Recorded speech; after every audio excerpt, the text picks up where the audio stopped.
Hello there. Good morning, good afternoon, wherever you might be. It could be the evening, in fact, I suppose.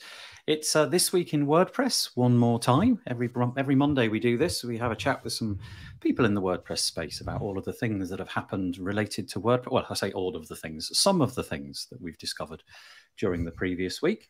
Just a couple of bits and pieces before I actually introduce this week's guests, if that's okay. We've got just to say that if you want to make a comment, then this is the place to go to. Head to wpbuilds.com/live.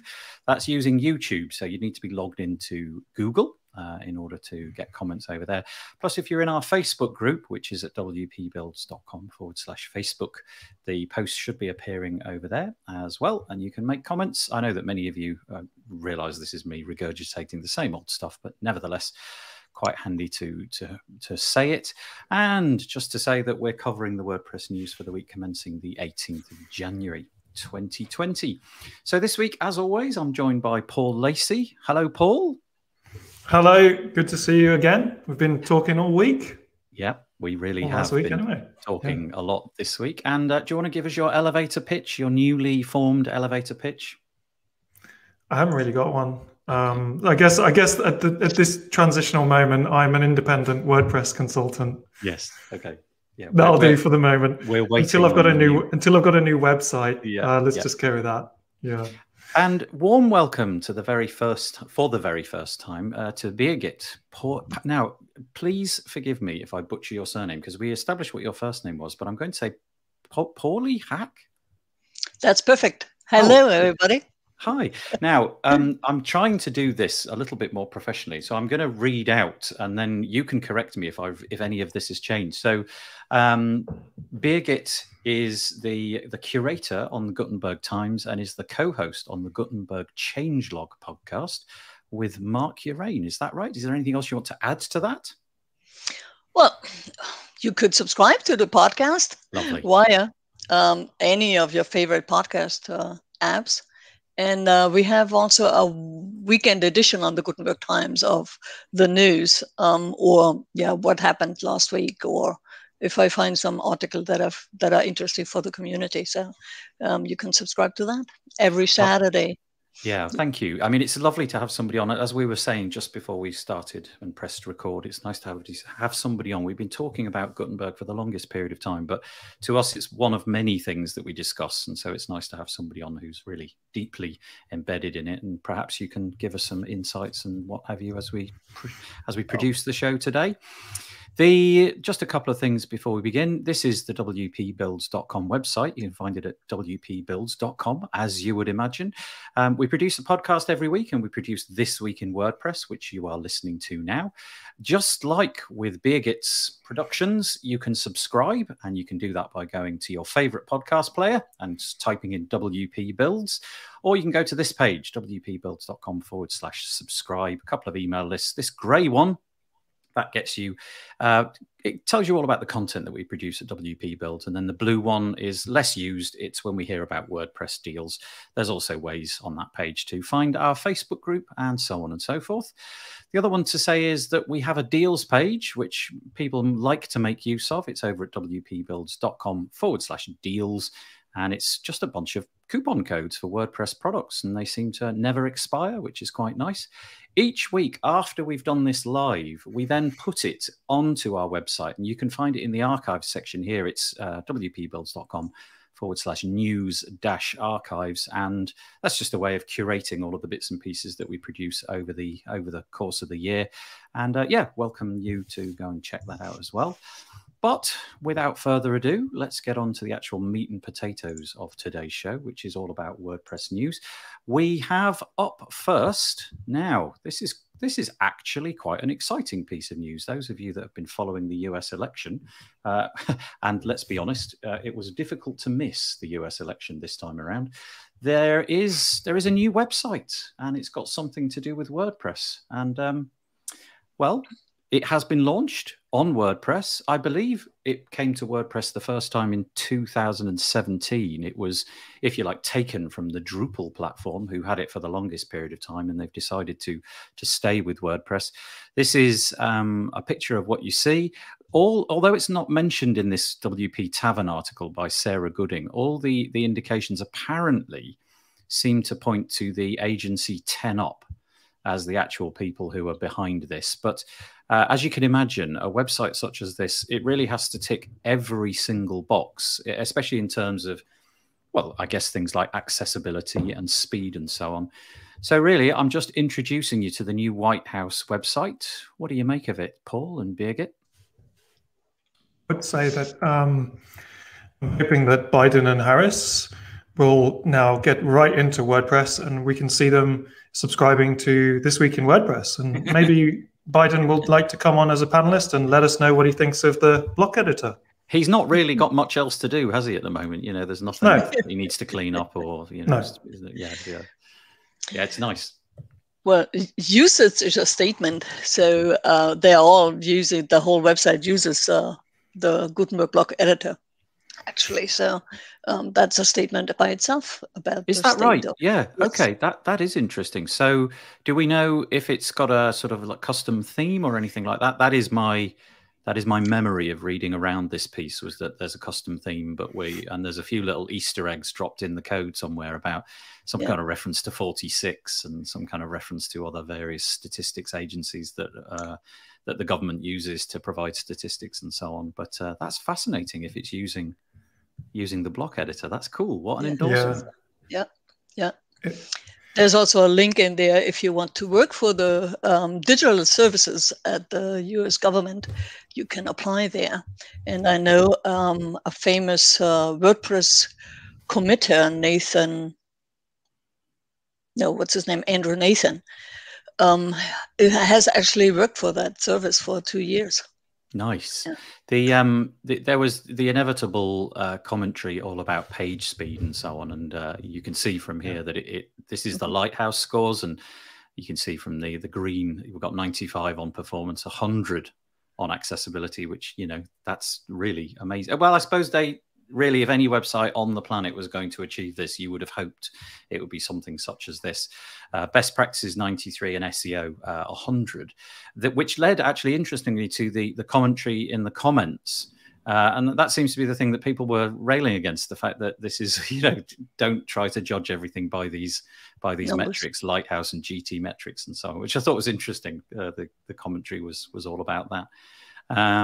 But yeah, just very, very nice little piece all about the importance of WordPress. I don't know if it's going to be updated frequently, often, if it's going to have a blog. I don't really know how this website is utilized other than just being perhaps a brochure site. I really don't know, but it's nice that, well, I would say that it's the kind of thing that you could quite handily go to your clients with and say, oh, well, you know, you got any problems with WordPress? Well, the White House are using WordPress, so you can probably trust it. So far as I know, I think they were using it with the last administration as well. And I think that my understanding of the story is that they've decided to not change it from WordPress. So I don't know if they've redesigned the website. I imagine they possibly might well have first before, and they've looked at different options again, and they decided to stick with WordPress. So it's good news for WordPress, I think. Yeah, it is. It was quite interesting. I was listening to another podcast. What does number 10 use? Yeah, well, I don't know, actually. Whilst we talk about this, you could go and find out, you know, what's that tool that you use? Who built this? Or how's it built? Or what's it built with? Or something, .com. You can type in a URL and they figure it out for you.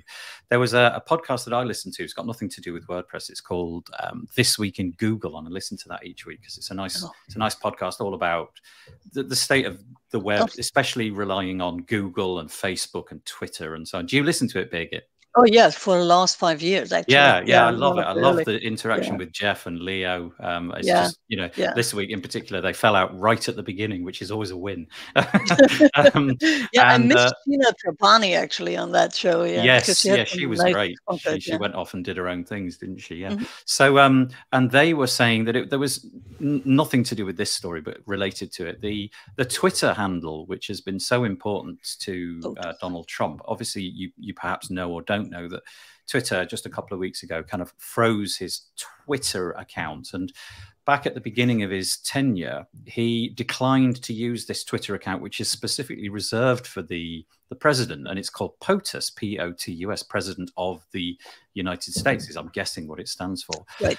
And so Twitter have had to do this little shimmy over the last couple of weeks, trying to get everybody that follows Joe Biden to follow this new account. And I'm not sure how that's all worked itself out, but it's just really interesting how the online platforms, especially Twitter, has come to play such an important part, to the point where the White House and so on have to go out and tell people, look, this is the account you now need to follow. He's only going to be posting pictures of cats on his regular account. If you want actual updates, you're going to have to go and subscribe to this account. And the intention, I think, was to bring people across automatically. But certainly Leo on that podcast said that it didn't transition for him. So if he wanted to follow Biden, he had to do it by himself. Anyway, we're totally going off piece. Let's just say a few highs. Hello to Chris Hughes in the comments. That's very nice of you to join us again, Chris.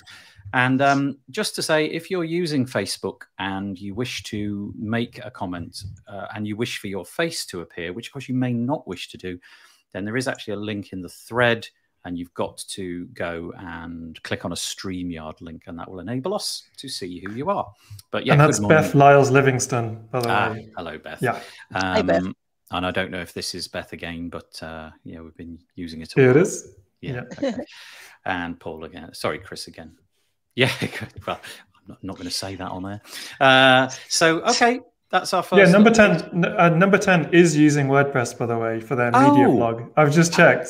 And yet we know, we never make any fuss about that one, do we? So there we go. No. Number 10 is already using WordPress. I don't know if they're using blocks. It looks more like a custom theme. But I think for those people who don't know what number 10 is, it's like a tiny, tiny version of the White House in the UK for Boris Johnson and his friends. It's not even a detached.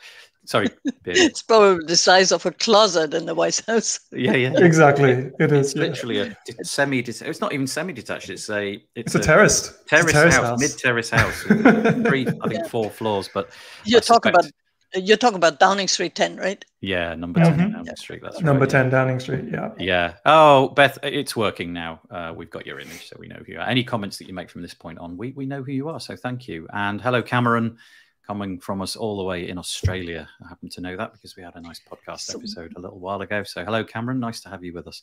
Shall we move to number 2? It's our second story of today. I think we've probably done that one justice. And for this one, I'm going to actually hand over to Paul, who I think in turn is going to go to and fro with Birgit.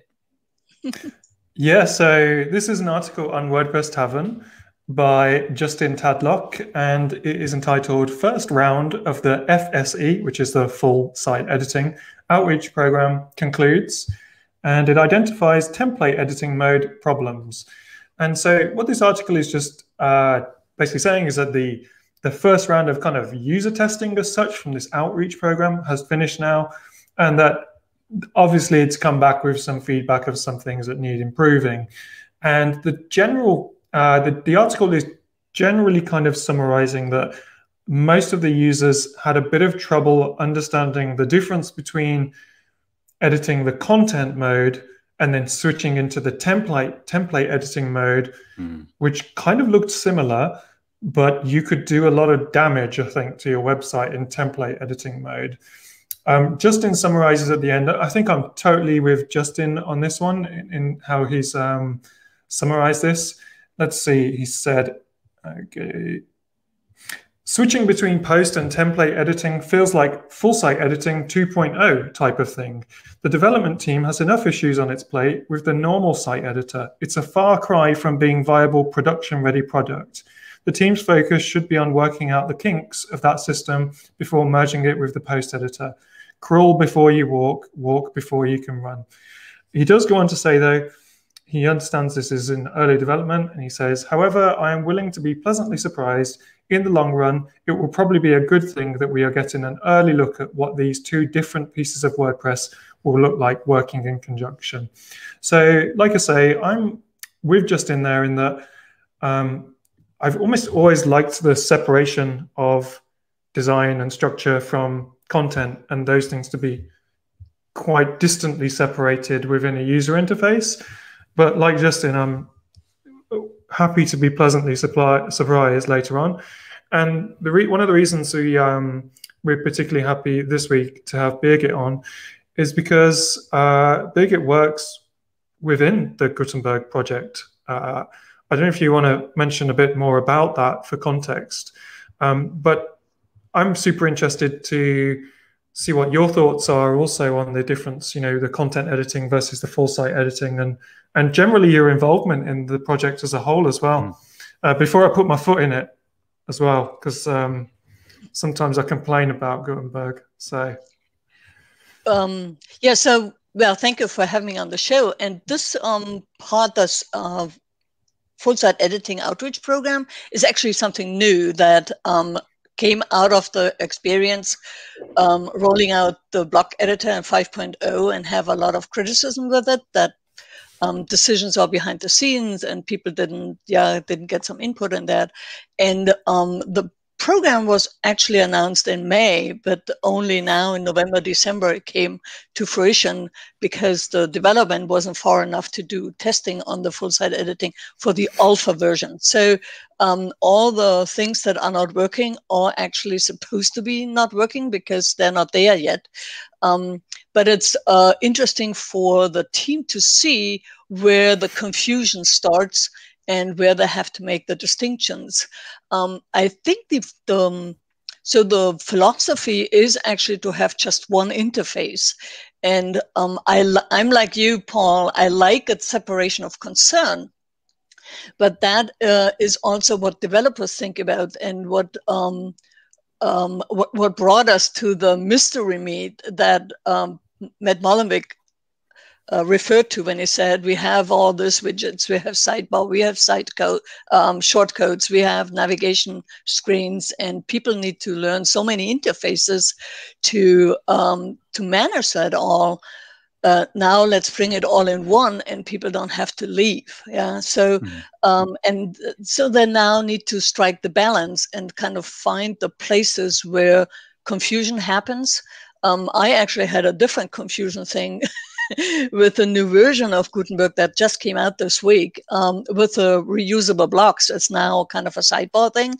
And all of a sudden I changed my my reusable blocks and didn't realize that.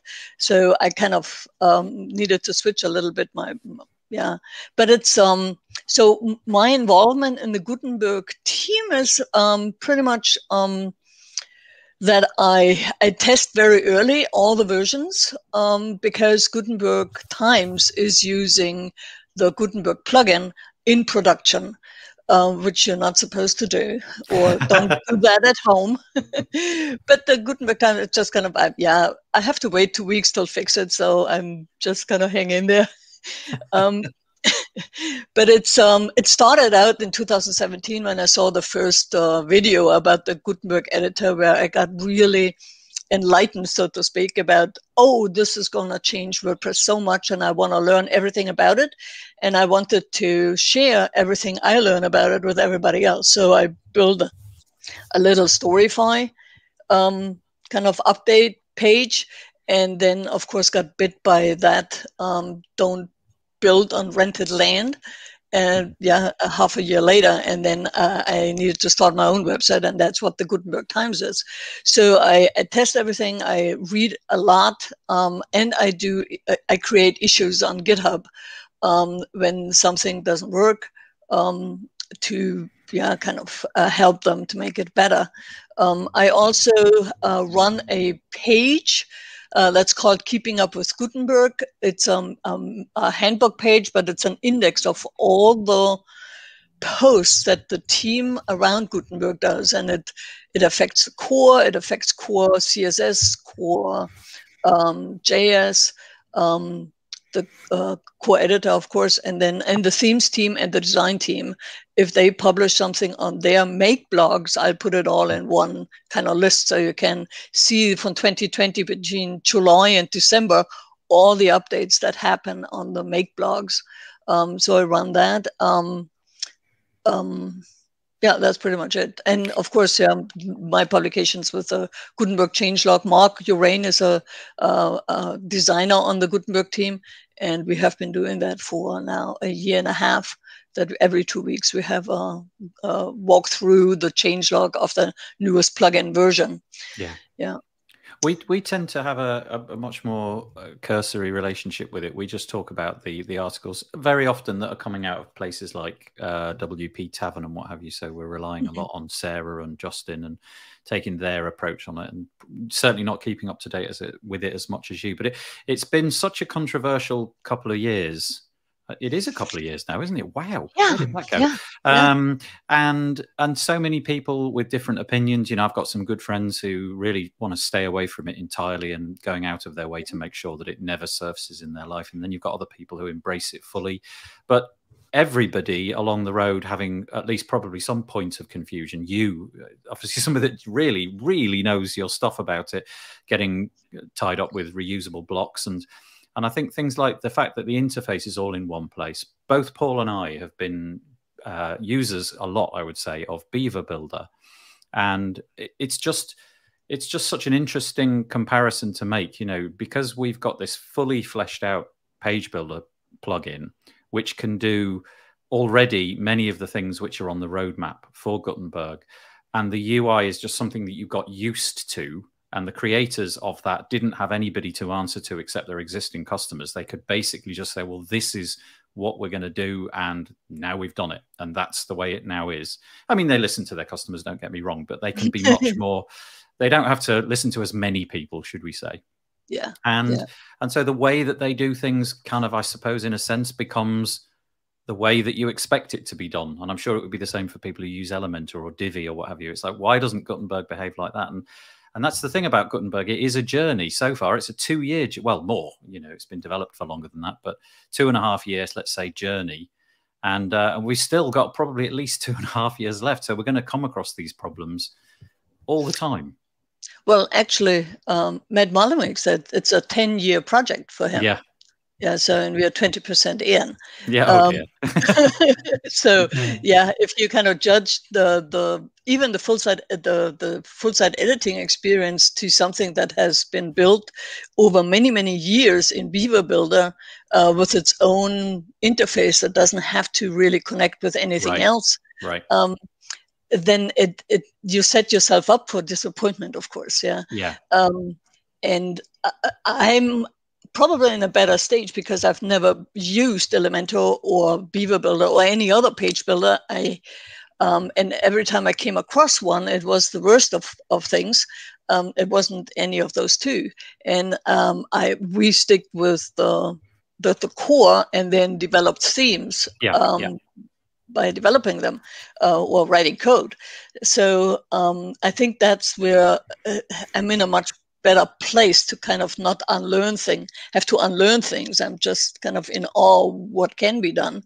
That's so where I'm coming from. But I also think that having something that comes out of core that has a broader base of developers on there that also works with other plugins and where the other page builders actually could build on top.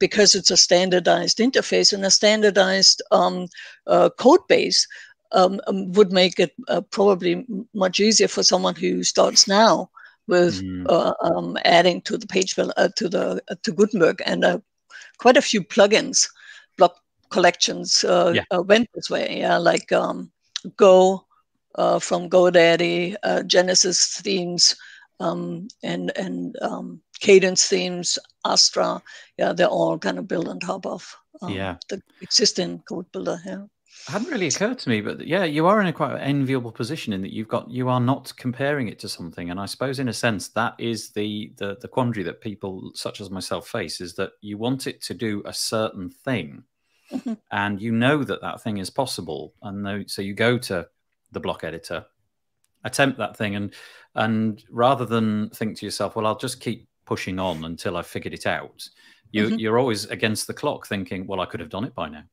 I I could have done this thing already. Right.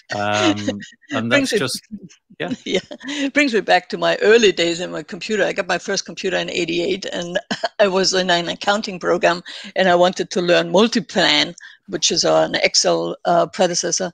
And it took me all night to kind of put one spreadsheet in there because I needed to learn the interface. Yeah. And next morning, I told my grandma, who actually bought the computer for me, said, this was what I did. And I was really proud. And she said, well, I think computers are a colossal waste of time. So, yeah, it's really that interface part that you have to relearn. Yeah. And I'm totally sure that people who use page builders now to develop sites for others will take another 2 to 3 years to even think about getting into a full site editing experience. But they are also the ones that need to be talked to in the early stages, and that's what the full site editing program is actually about.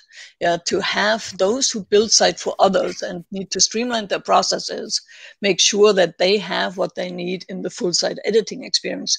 So some of them, the early adopters, will come sooner into the fold than later. It's kind of every new invention has this bell curve, with innovators, early adopters, early majority, late majority, and then the laggards that will never go there.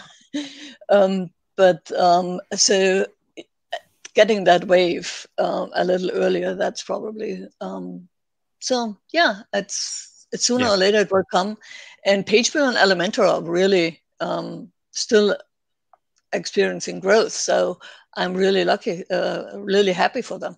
Yeah, that is a really incisive comment, though, about the possible 2 to 3 year wait time for people who are using something like Elementor, Beaver Builder, and all the others, because this is the direct comparison all the time. Is that you hear people calling out Gutenberg because it doesn't do this, that, and the other thing.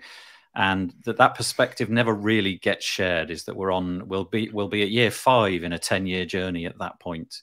I suppose we're just used to things working the way they work. And anyway, sorry, Paul, it sounded like you wanted to say something. I've just got a lot in my head about this, so I'll try and put it out.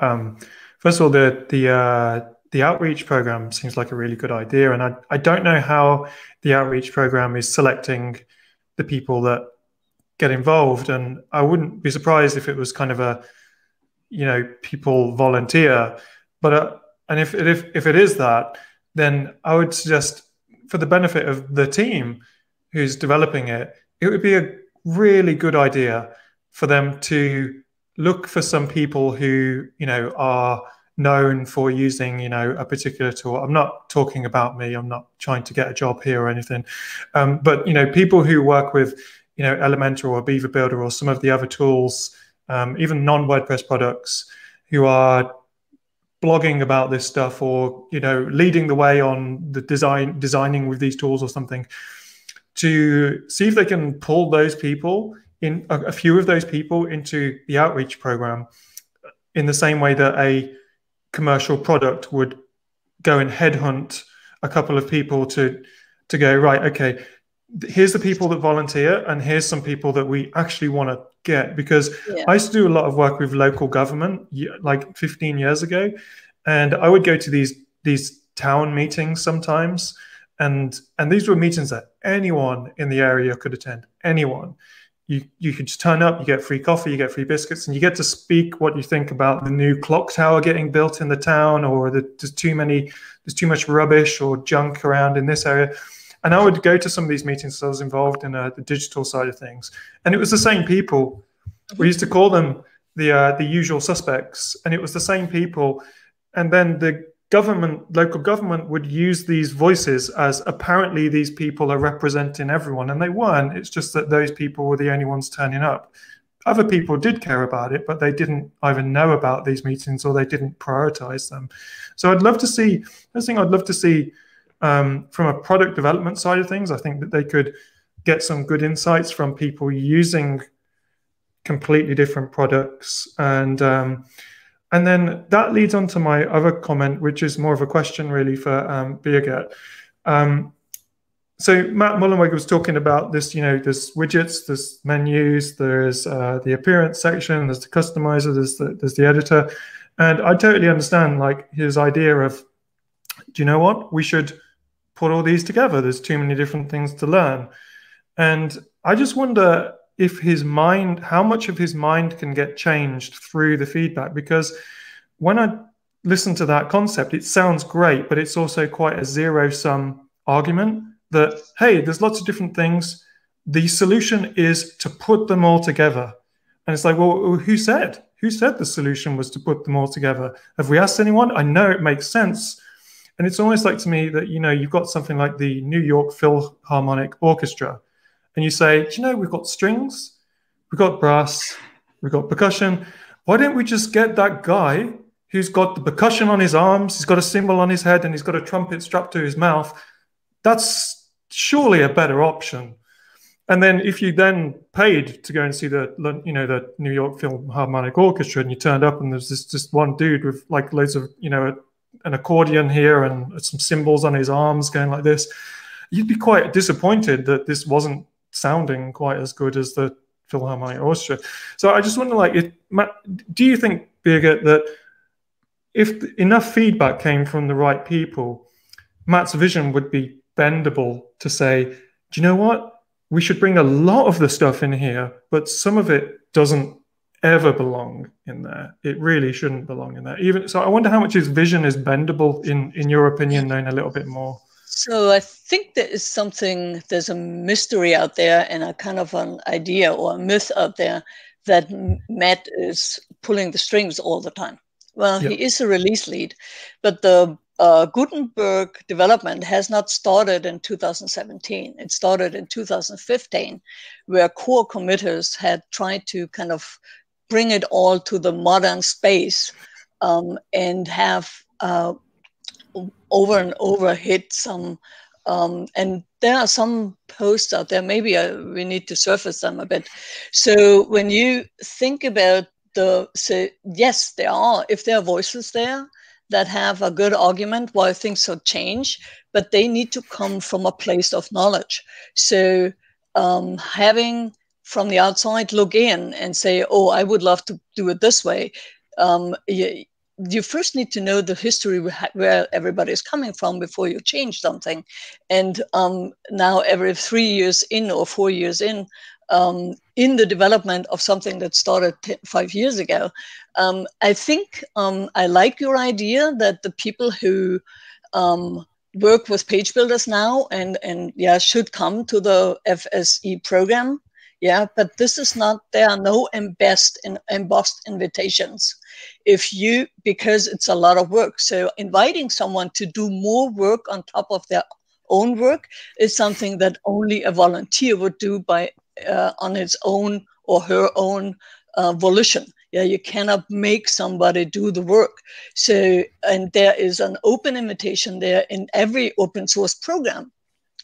And if you want to put the work in, the people who do the work decide where it's going. Yeah. So if join in, there will not be an embossed invitation. It's all open. It's all in the open. And opinions are heard, opinions are discussed, and opinions are fighted over. There is no coherent kind of thing. There's okay, this is one thing, and everybody has on the fringes kind of is not heard or is kind of not respected or something like that. That's totally not the place, the case. There was, you probably remember Joost de Valk, who started out being the marketing lead on the team, and then 3 months later said, well, I can do this because what I wanted to do is not what the team wanted to do or what it's supposed to do. He had in his resignation blog post one sentence in there and said, I thought there were decisions would be in private channels on the Slack, and that is actually not the case.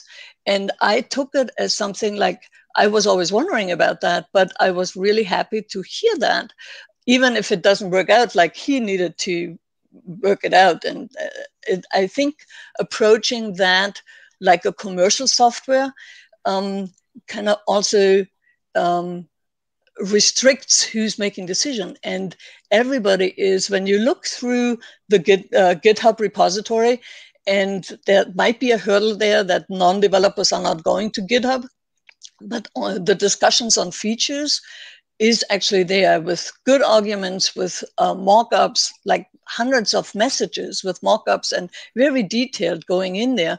And then also the consideration from, well, if we change it here, we need to change it here. And kind of, you get, but there's a lot of work. You need to really get into it to actually, and this testing script was very restricted, kind of, these are the things that we wanted to learn from it. But it was also, it gets you over the hurdle to kind of get in, how is it supposed to work? I'm also part of the documentation team for the block editor end user documentation, not for the developers, but for those who actually use the interface.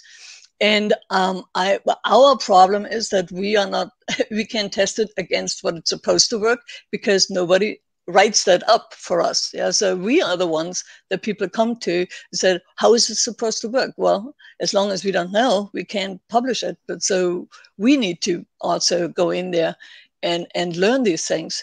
And so it's an open invitation to who has a passion for it, who has made business from WordPress. I say this, it's a good business case to actually do the 5 for the future part and contribute, not only code, but sharing your opinions, arguing on a case. And bring arguments that are actually helpful for the developers. So if it doesn't work, they will change it, and make it work. So that's kind of my plea here. Yeah, it's really interesting because over the years that we've been doing this show, we get it kind of from both sides. We get the conversations which go something like, look, I wish it would be more like this. But why aren't they doing this? Why aren't they doing this? And as you've said, basically it will be steered by those who have the time and the inclination to be able to commit to it. And then we have kind of like the other half who are sort of saying, I just don't have the time because I'm firefighting my business. And it appears that those people who have got the investment behind them, who perhaps, let's say, I don't know, work for a big WordPress company or a hosting company or something like that, and they're seconded and they're given the finance to take a day off a month or what have you and go and do those things. They sort of steer the agenda. So it's an interesting dichotomy. But the truth is, it's open to anybody. But you might find it more difficult than somebody who's got the backing financially to take some time off to go and commit. So sort of both sides of the argument come into play. Right. Yeah. But there are, like our agency, I'm the one who's contributing to WordPress as the agency owner, because I have people who do my work, kind of in that. But for us, it's definitely a business case. We made, 6-figure revenue in the last 10 years about it. WordPress without paying anyone who builds the software, to have a, and any upgraders comes for free. We get free support if we needed to. Just put out a question on the support forum or on, what's the name of that?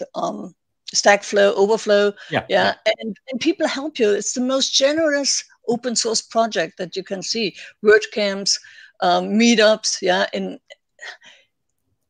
the business case is you already got so much. Give a little bit back to the community. And I know it's not always the case that somebody can kind of carve out that time. But there are only 50. So from the 600 contributors to 5.6, just the numbers, it was about 600 contributors. There were 57 companies involved. And of which probably 50 only had one contributor in there. But that makes all the difference.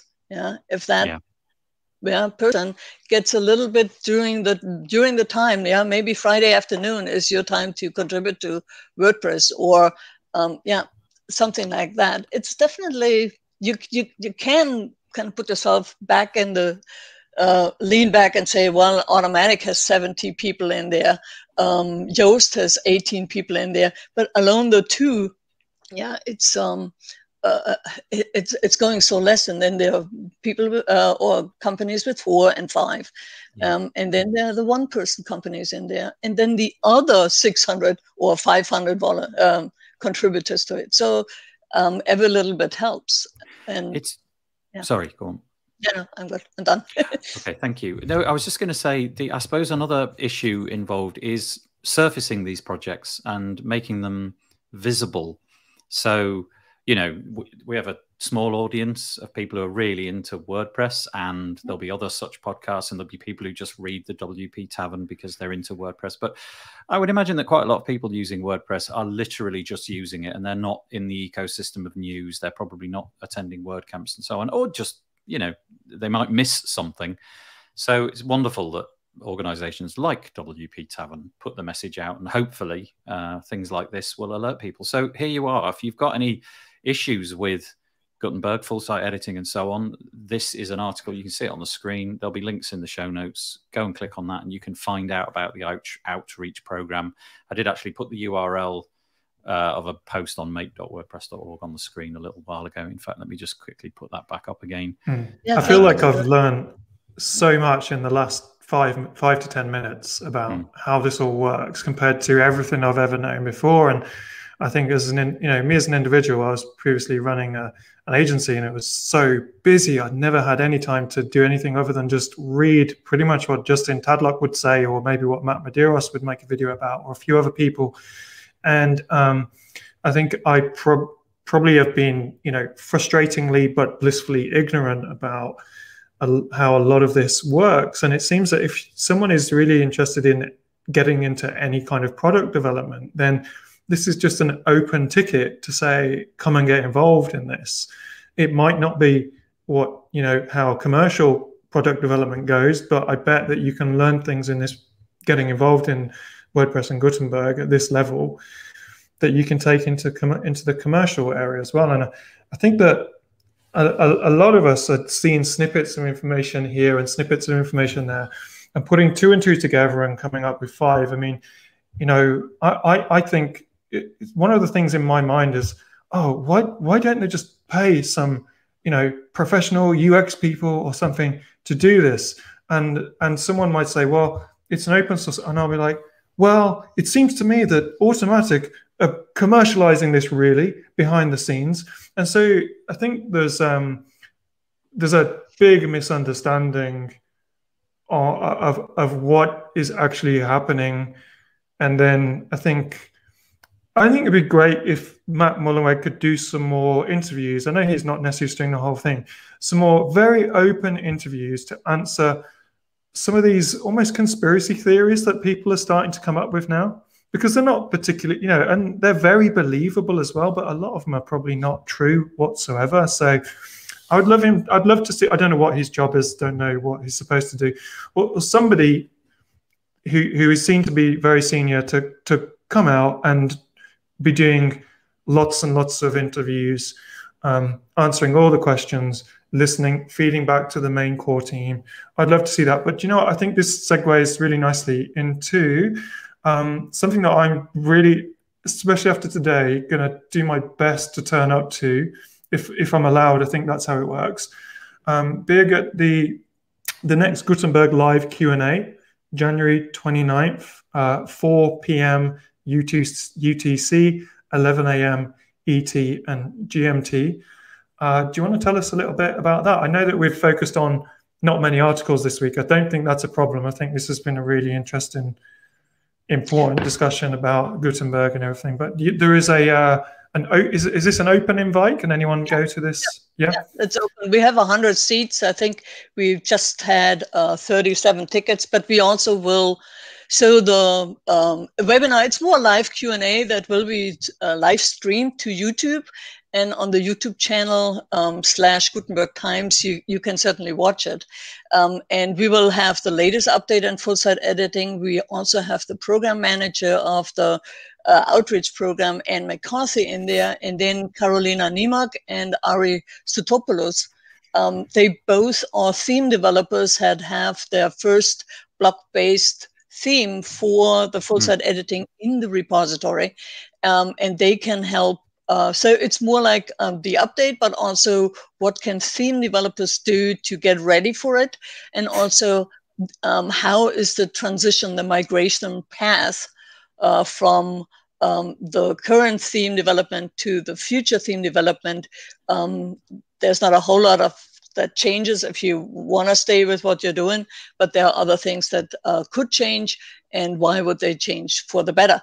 And the time again is 11 a.m. Eastern, and it's 1600 UTC, and I think it's 5 o'clock GMT. I don't think I finished the sentence there when I wrote that. That's the Middle European time zone, I think. Yep. So the URL is long and complex. So on the screen and in the show notes, I've put a bit.ly link, which will make life a little bit more straightforward. But so this is just go sign up.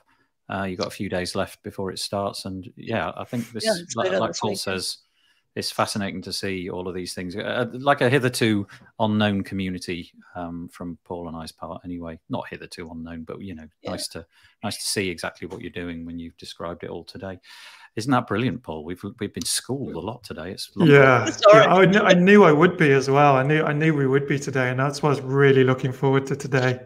So a person you should invite to your either the This Week in WordPress or in to kind of roll this together is Josepha Hayden, because Josepha is actually the executive director for the open source project. So she is the one who kind of makes sure that the teams got what they need, and also how it's all going, how the releases are done and who's doing the releases.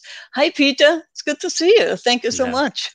That's great. He's Peter making a nice comment in the on the comments, basically saying, let me just pop that up again, saying Birgit and Mark put a lot of work into an open and honest discussion about the block editor, and it's greatly appreciated. Thank you, Peter. I'm sure. Thank you. Yeah. I'm sure and that. If you go to gutenbergtimes.com, there's a registration link right there. So if you missed the bit.ly link as well. Yeah. No, that's perfect. I hope I see everybody there. Yeah, thank you.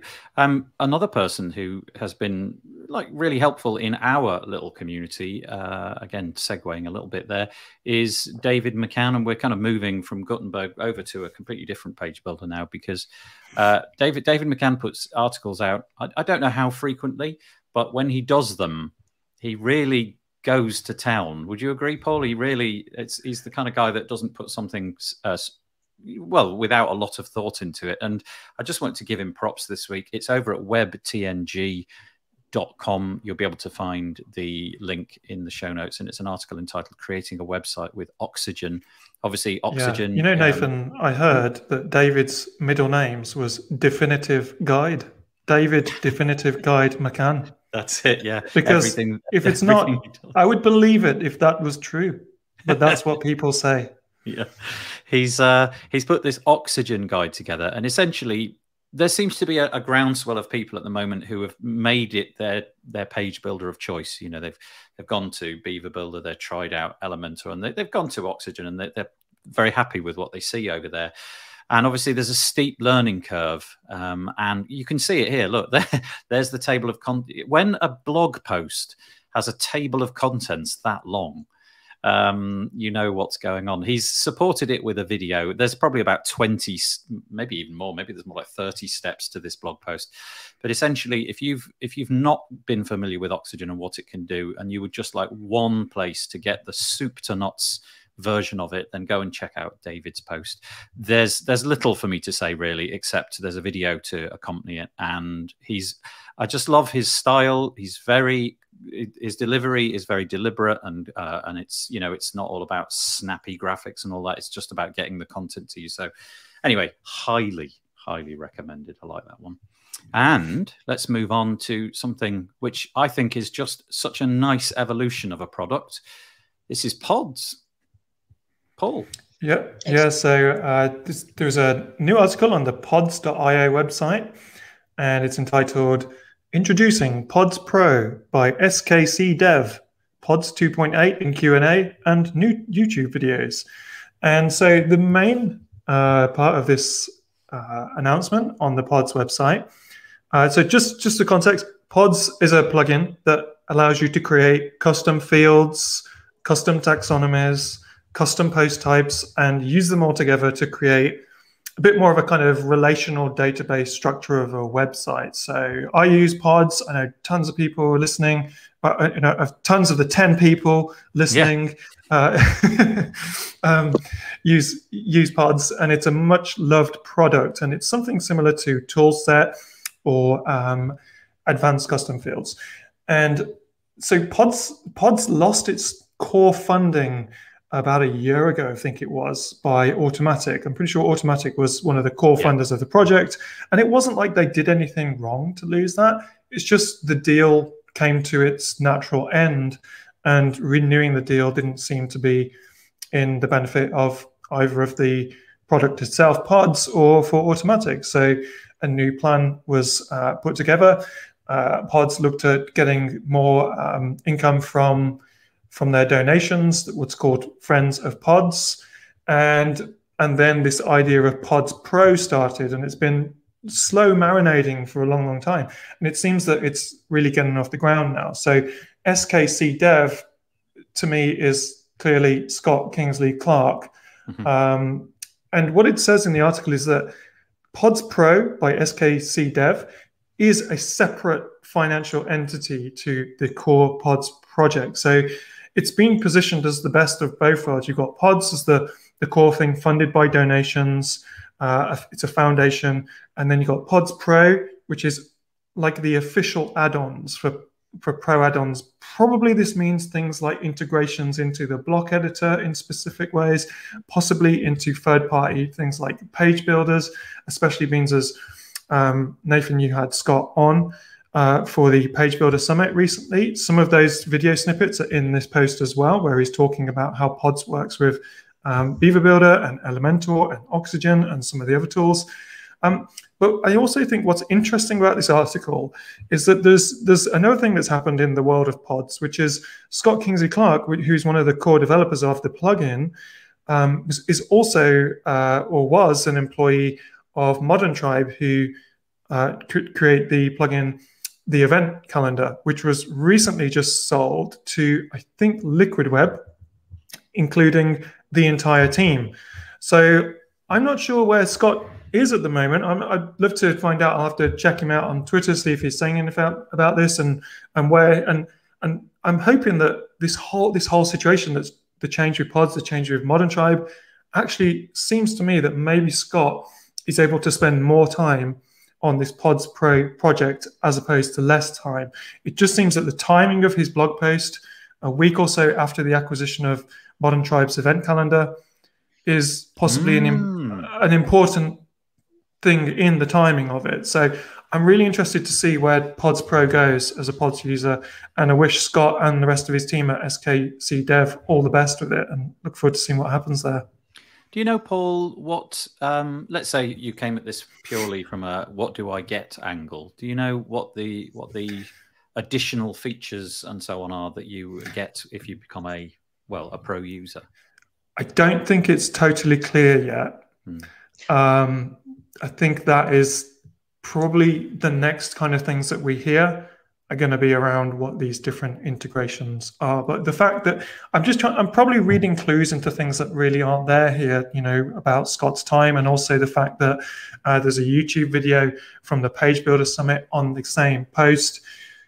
It seems to me that Pods Pro is aiming towards people that use things like ACF, which tend to be freelancers, agencies, and implementers of WordPress, as opposed to end users. I've got a feeling Birgit wants to say something at this point. Yeah, go ahead. Yeah, I think I said enough, to be honest. Well, I think he must have recently updated his page, because it says it's add-ons created with integrates with Beaver Builder and Beaver Themer, Divi Theme, and Oxygen Builder. So he has been working quite extensively on those integrations, and now makes it available for Pods users. So that's really great. Yeah, that's really good news. Yeah, it was quite nice. I think a lot of, I don't think a lot, but I think there was some what's the word? What is it when people meet, and invitations or connections? That's the word I'm after. I think there were a few connections made during the Page Builder Summit around this, which was quite a nice sort of thing that came out of it. A lot of these people who had previously been in their own little silos got to be all hanging out in the chat at the same time. And yeah, that's really nice that Scott's put that video on there as well. Well, let's see how this goes. Birgit has spotted something that I totally missed in this article, which was the link through to SKC Dev website, where indeed you're right. There is the first add-on is called the Page Builder Toolkit. And as you mentioned, it integrates with these page builders. So that's very interesting. I know there's always been a Beaver Builder integration with pods, which was largely worked on by regular guest Bernard Grenot, who's regularly on this show.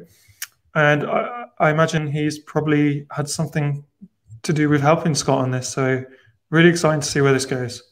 Okay, so if you go to the link in the show notes, you can then follow a link. I'm looking at the pricing page. I don't know if that's what you were referring to, Paul and Birgit, but that's what I'm seeing now. Yeah, Page Builder Toolkit add-on, Advanced Relationship Storage add-on, Table Press integration. Okay, so some nice beginning moves. Yeah, $79 per year for the single pack, which I presume is just one site. Yeah, that's right.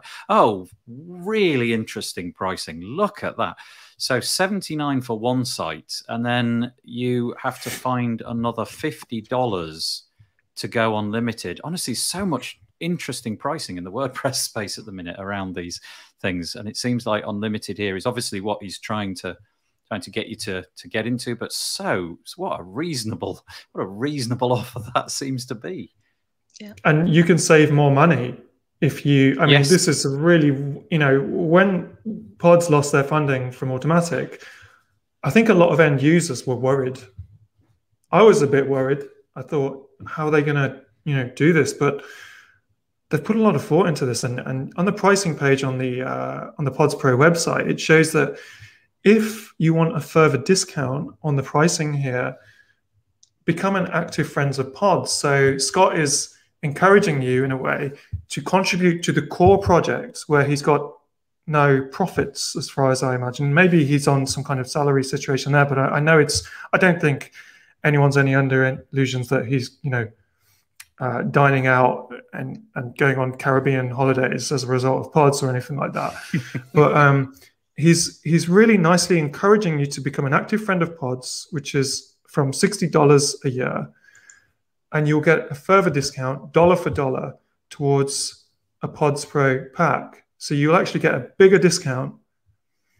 You can save money by sending some of the money towards the active Friends of Pods, which is a wonderful, wonderful concept. And, props to Scott and everyone involved in this, because there's a lot of doubters that this was going to work, but this looks really promising, I have to admit. Yes, so on the pricing page, if you go down below the two, or the pricing table, which has just got two columns, and you look for in the accordion, will Friends of Pods get a discount? There's some more information in there. So essentially you can, if you donate to the Pods Foundation, pick this up for free if you went in at $79 or above. Have I misunderstood that? Is there a cap? I can't quite figure out the maths, but it seems that you get it's better to actually become a friend of Pods even if you want to. If you don't become a friend of Pods, I think you're probably going to spend more money. I think that's the way I've understood it, but I could be wrong here. Yeah, Bernard, if you're listening at this moment, maybe a bit of clarification next time you're on, which probably won't be too long. So, interesting comment from Peter in the comments. Always a challenge to consider reasons for switching as a toolset user. Do I spend the time to find reasons to look into Pods Pro? Yeah, of course. This is the dilemma that we face in a marketplace where multiple things ostensibly do the same thing. But fascinating, not only that this product now exists, but also the pricing model that he's gone for, encouraging people to go back and support the bedrock of the whole operation, pods itself. So I think that's a really, how to describe this, it feels like a really moral position. I like that. Something very nice about that. Shall we go to the next one then? The next one. Yeah, Birgit, did you have anything else to say on pods, or are you good to? Yeah, I'm good. No. Okay, cool. This one is probably a good one for you to.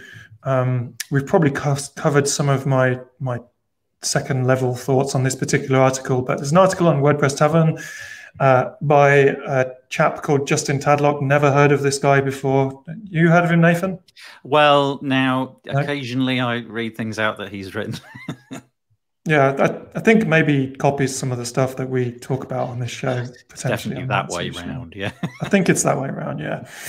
Anyway, this article by Justin Tadlock, who we regularly cover, 90% of our content is probably sourced from him in some way, has done a little article about a plugin called Custom Layouts.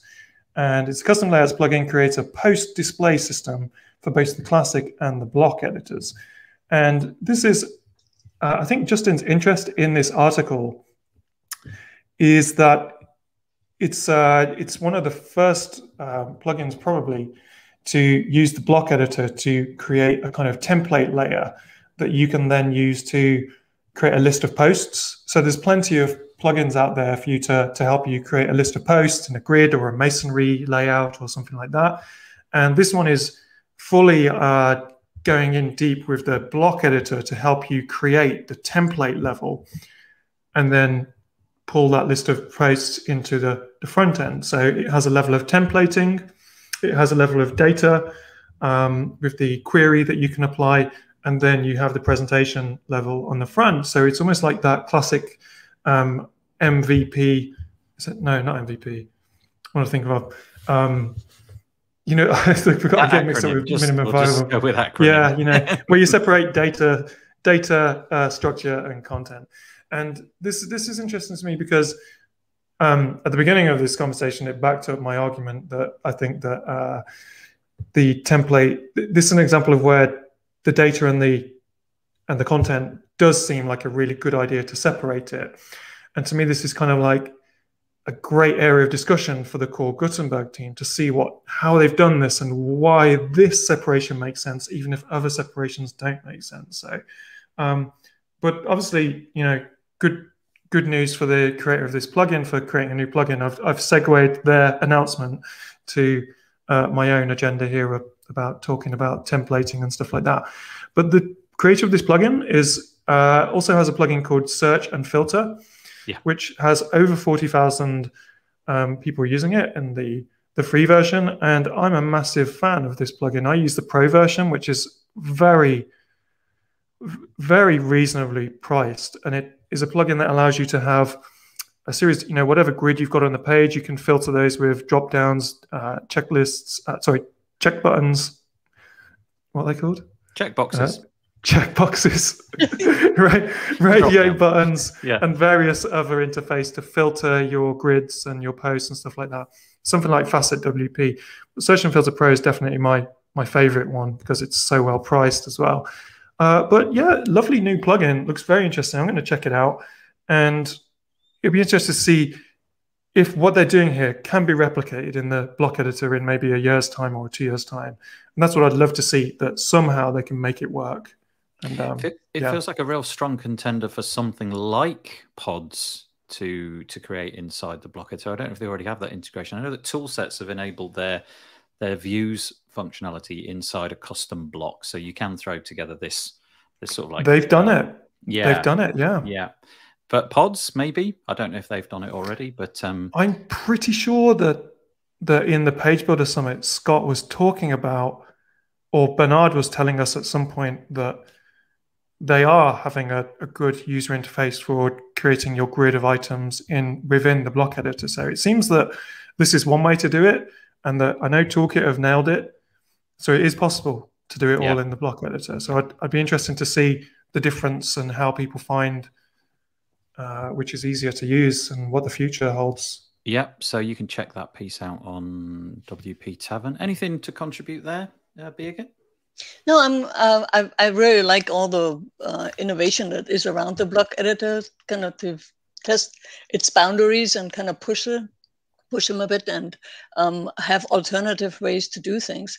And that has been quite interesting, with Editor's Kit, which is a plugin for the block editor who extends the core blocks very nicely with additional styles and additional features.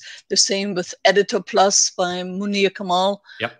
Editor's Kit is by Jeffrey Kerendang, and then Munir Kamal with Editor Plus. So there are, and that is also very, I would say, the creativity around it it's just exploded in the last 2 years. Yeah. And such an amazing rapidity that both of those plugins have come on in leaps and bounds. Again, it's not something I've deliberately intentionally played with, but Justin is obviously a big fan of writing up about both of those, and so we get to see the updates via his screenshots, and they are extraordinary. I do actually have a local install of both of them, but it just never seems to be something that gets opened up and played with. I think what I like about those plugins, Editor Kit and also the one by Munir, I love how they're innovating with the Gutenberg and the block editor, and that they're not restrained by having to be part of a big discussion. They can just go, I've got an idea, I'm going to put it out there and see what people think about it.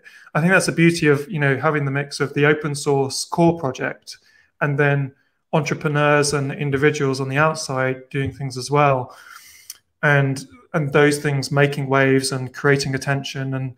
And I think that in itself probably feeds back to the core team. I'm sure that those plugins must be discussed by the core team and referenced by people, because they've put so much effort into thinking about solving the core problems quickly that will hopefully, in 2 or 3 years' time, be part of core in a very mature way as well. I don't know. Yeah, Chris.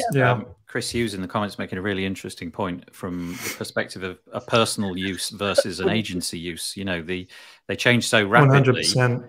that he's sort of saying they change so rapidly that when he circles back, everything's different. And then he goes on to say they're good for your own site, but it would really be hesitant rolling them out for client sites. Finding new features before me. That's a good. Where does this fit in? Yeah, that's a good point. Thank you, Chris. Yeah, Christopher, don't blame you. I'll do this too. Yeah, for our clients, we just use the core part of the block editor, and just kind of. And for the future, you will see this. It's kind of a reassurance for clients that there are new things coming in. But going back to Jeffrey, Munir, and Jeffrey and Rich Tabor, they worked together on the co-blocks that was bought by GoDaddy, and they were actually contributing quite extensively in the early days of Gutenberg because of their own knowledge about the React and how blocks can help. So there is a back and forth. It's not only just somebody goes and does a plugin and then the core team kind of looks at that and says, how can we implement that? Or it's also the other way around. It's like, hey, okay, I tried this out. What do you think about a PR on the GitHub repo for the core block, and then patch it in? So there's a give and take with the whole community there. Yeah, really interesting point. So it's not just to say that these guys who are producing these plugins over here, they're not contributing to the core, which clearly they are. Didn't they collaborate on some kind of minimal markdown editor for? Oh, they have a product called Ice Builder. That's it. Iceberg. Yeah, with a little penguin logo or something. Yeah. It's a writing tool on top of Gutenberg and kind of puts away all the distractions that you have. Yeah. And you can actually do it in a dark mode as well. I really love it. When I do writing, I write in Iceberg. Yeah, interesting. I'm just using a review on it on the Gutenberg Times. I'm just using core Gutenberg to do all writing because I just see it as the best interface. Actually, oddly, just before Gutenberg launched, I was actually using either Google Docs or a third-party solution and then just copying it all in. And as soon as I realized that you could move paragraphs and things in Gutenberg, that was it. I was all in. And now I love it. I love it. for writing, I see it as the best interface out there at the moment. Yeah. Okay, we're overrunning on time, which we always do. Birgit, are you cool for time, or are you wishing to wind it up? I'm cool for time. Yeah. Okay, we'll press on. I wanted to answer a question from Peter. Oh, sorry. Peter Ingersoll. He's saying that he uses Toolset, and he's asking if he should consider looking into switching to Pods Pro. I would just say, Peter, what happened last time you tried to look at another tool? He knows what I'm talking about. First-hand knowledge there. Okay, fair enough. But yeah, Peter, if it's not broken, don't fix it, I would say. As someone who is addicted to trying new things constantly, I wasted a lot of time looking at the next shiny object. So if you're really happy with Toolset, and I think you're working with GeneratePress as well, and you find that a really good combination, I would spend more time looking at doing other things than finding a replacement that's just like for like. I think we've all got to stop doing that. And also, by the time you get really good at something like the Toolset suite of products, you are probably able to do a bunch of stuff by instinct that would take you absolutely ages, and frustration with the UI, and it doesn't work the way you expect. Like when I moved from Drupal over to WordPress, it was this constant, but why can't WordPress? But in Drupal, and I think you're right, Paul. That's sage advice. And he said, Peter in the comments says, I do. He knows what you're on about, but I don't. But let's move on to the next one. Penultimate piece proper, but we might drop a surprise last article in. This is just a lovely, lovely thing coming out of the WordFence blog. And it is to say that WordFence have decided, I guess this is pure philanthropy, it certainly reads that way, that they've decided that they're going to do free site cleaning for sites for K-12 public schools. Now, being in the UK, I don't really know what a K-12 school is, but I think it's what we would call a primary school. So it's almost like up to the age of 12. Perhaps that's why it's 12. No? It's 12 school years. It's from kindergarten to 12th school. Okay. So 12th grade. Yeah. Does it encompass the basic school system from, starting right up until you would likely leave if you didn't want to go to university and what have you? Yeah. Yeah. Okay. Perfect. Thank you. So okay, there we go. Perfect. Now we have them offering free site audits.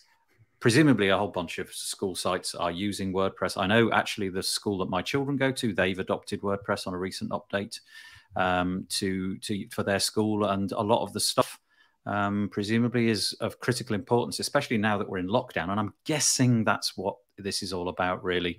The fact that these websites really, really more than ever need to be up and running and clean and, easy to use, and allow the parents to download the data and the timetables and the lesson plans or whatever it is that's going on. So they're rolling it out, and they've decided that they're going to keep it at the moment at 20 website cleans per week. Fingers crossed. Let's hope that they'll never reach that 20, but that's what they've earmarked. If you actually think about that, that's a lot of time if they're doing their full audit. They've also offered schools their service as well. Let me not misquote them. It says WordFence is committed to helping public schools safely to provide education to the next generation. Each WordFest site cleaning and site audit is valued at $490. Effective immediately, WordFence is offering the same services free of charge to public schools. Now, I misread that possibly as they were going to give the schools access to the plugin. Maybe they're not, maybe they are. But anyway, it's just a nice gesture. Bravo, WordFence. Well done. I think this is what's cool about this, in my opinion, is that it just raises the awareness level for the schools that are having these websites, because I don't know what it's like in the States, but here in the UK, you do come across a lot of schools with quite amateur-looking websites, and you don't mind that the website doesn't look great and it doesn't look professionally designed, but you do have concerns just for the school itself, that people who have got better things to do in the school might find themselves dealing with a malware infection and getting very panicked. They're already overworked. And who deals with that in the school? Where do you go? What do you do? And this to me is just fantastic. If WordFence can raise the awareness of this and just get, that every school has an audit once a year. Maybe Biden, he loves WordPress so much, can can give every K-12 school $490 to pay to WordFence or another company to do an annual audit. That'd be nice. The thing about this one, we mentioned earlier the discoverability of projects like the full site editing project. This is just one that could so easily go under the radar. So if you are listening to this and you have children at a school in the US, which is qualifying, why not just phone them up and tell them that they can have this? Because, you know, it's there, it's free, they're offering it. It's a great gesture. And why not? Why not? You know, it might already be infected in some way. And WordFence, we know they can clean this stuff up. That's their day job. They do it all the time. We've been doing it for so long and doing it so well. And they're always trailblazing on this kind of stuff. So many other organizations that are involved in security get their information from the WordFence blog because they actively go out there and find these problems. Yeah, great. The thing is that the people who are governing schools and running schools, they won't, I'm guessing, be visiting the WordFence blog post about this particularly frequently. So spread the word. If you've got kids, go on, spread the word. Anything about that, Birgit, or should we move on? No, move on. Yeah. Okay, fine. This is two sort of personal plugs. I'm sorry about that, but here we go. The first one is, I just thought this was a really nice podcast episode that we did. It was with Sjoerd Blom, who was part of the many people involved in organizing WordCamp